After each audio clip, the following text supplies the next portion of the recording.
नाशिकमधील भोंदूबाबा अशोक खरातच्या प्रकरणी एसआयटीच्या तपासाला वेग आलेला आहे। उद्या अशोक खरात याची 5 दिवसांची पोलीस कोठडी संपणार आहे। खरातनं महिलांचं लैंगिक शोषण, अघोरी पूजा तसंच फसवणूक केल्याच्या प्रकरणी त्याची आजही एसआयटीकडून चौकशी सुरू आहे। खरातनं केलेल्या काळ्या कारनाम्यांचे पुरावे गोळा केले जात आहेत। खरातच्या ओकस कार्यालयामध्ये एसआयटीच्या पथकाकडून पंचनामा करण्यात आलाय। काही महत्त्वाचे पुरावे एसआयटी पथकाच्या हाती लागल्याची माहिती आहे। दरम्यान खरातच्या मोबाईलमधील डेटा रिकव्हर करून काही पुरावे उद्या कोर्टामध्ये सादर केले जाण्याची शक्यता आहे। भोंदू अशोक खरात याच्या कथित सावकारी जाळ्याच्या संदर्भात धक्कादायक माहिती समोर येते। सूत्रांच्या माहितीनुसार अशोक खरात कोणतीही अधिकृत नोंद न ठेवता बेकायदेशीर पद्धतीने व्यवहार चालवत होता।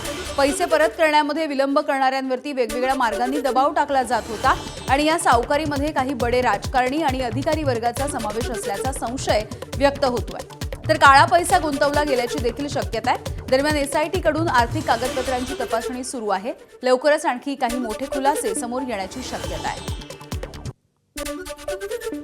भोंदू अशोक खरात हा हवाला रॅकेट चालवत असल्याची सूत्रांची माहिती आहे। परदेशामध्ये पैसा पाठवण्यासाठी तो हवालाच्या रॅकेटचा वापर करायचा। एसआयटीच्या हाती या संदर्भातले काही ठोस पुरावे आल्याचे देखील कळतंय। दुबईपर्यंत त्याची पैशांची देवाणघेवाण सुरू होती। खरातचे अनेक बडे भक्त अधिकारी त्याला या कामामध्ये मदत करत होते अशी देखील माहिती आहे। त्यामुळे हा आर्थिक गुन्हा आंतरराष्ट्रीय स्तरावरती देखील पोहोचण्याची शक्यता आहे। नाशिकमधल्या भोंदू अशोक खरातवरती महिला अत्याचाराचा गुन्हा दाखल झालेला आहे। पतीच्या सोबत वारंवार खटके उडत असल्यामुळे त्यावरती तोडगा काढावा यासाठी ही तक्रारदार महिला ही खरातकडे गेली होती। यानंतर ऑगस्ट 2024 मध्ये खरातनं तिला आणि तिच्या पतीला नाशिकच्या कॅनडा कॉर्नरवरच्या कार्यालयामध्ये बोलवलं। तिथे तांब्यामधलं पाणी दिलं आणि खरातनं या महिलेवरती लैंगिक अत्याचार केला। पुढे ऑगस्ट ते डिसेंबर या 2024 या कालावधीमध्ये त्याने तब्बल 4 वेळा तिच्यावरती लैंगिक अत्याचार केलाय। या महिलेला महादेवाचा अवतार असल्याची बतावणी त्याने केली। लैंगिक अत्याचाराच्या नंतर कुणासमोरही हे जर उघड केलं तर तिच्या मुलांना मारण्यासह तिचं आयुष्य उद्ध्वस्त करण्याची धमकी देखील खरातनं दिली होती। भोंदू अशोक खरातचा नवीन कारनामा समोर आलाय। अहिल्यानगरच्या नेवासा तालुक्यामधल्या एका व्यापाऱ्यानं खरातच्या विरोधामध्ये फसवणुकीचा गुन्हा दाखल केला। रत्न बसवून देण्याचं सांगत व्यापाऱ्याकडील 20 ग्रॅम सोन्याच्या अंगठ्या भोंदू खरातनं काढून घेतल्या आणि बदल्यामध्ये व्यापाऱ्याला खोट्या अंगठ्या दिल्या। डिसेंबर 2022 मध्ये खरातच्या नाशिकमधल्या कार्यालयामध्ये व्यापाऱ्यानं त्याची भेट घेतली। खरातच्या विरोधामध्ये गुन्हा दाखल झाल्याच्या नंतर व्यापाऱ्याने आपल्याकडची रत्न आणि अंगठ्या यांची तपासणी केली तेव्हा त्या खोट्या असल्याचं समोर आलंय। माझ्याकडून काही सोन्याच्या अंगठ्या होत्या माझ्या हातामध्ये, त्या माझ्याकडून त्यांनी ठेवून घेतल्या सोन्याच्या अंगठ्या, की जे तुम्हाला मी 1-8 दिवसामध्ये माझ्याकडचे हिरे त्याच्यामध्ये मी तुम्हाला पेस्टिंग करून देईल।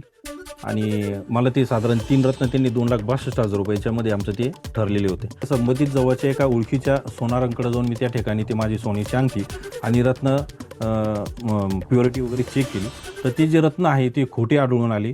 तसेच माझं जे काही सोन्याचे अंगठे दिलेले होते तर सोन्याचे अंगठे देखील त्या ठिकाणी त्या पद्धतीने मिळून आलेले नाहीत मला।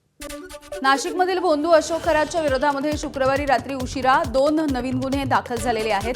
एका महिलेचं लैंगिक शोषण केल्याप्रकरणी एक गुन्हा दाखल झालाय, तर एका कापड व्यावसायिकाची आर्थिक फसवणूक केल्याप्रकरणी अशोक खरातच्या विरोधात दुसरा गुन्हा दाखल झाला।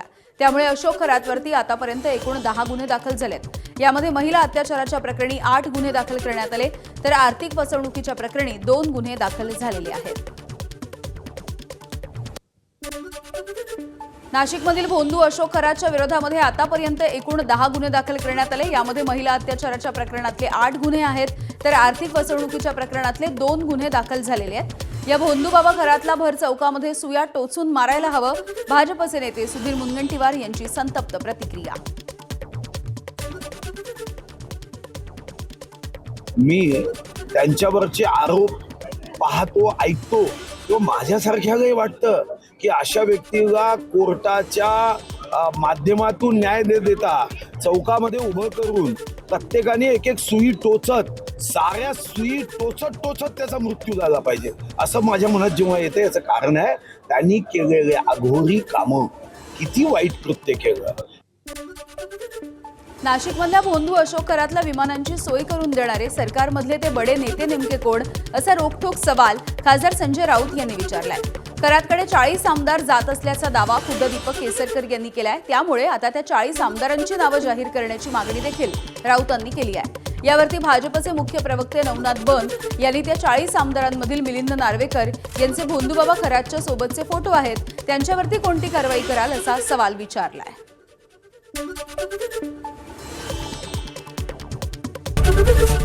एबीपी माझा, उघडा डोळे बघा नीट.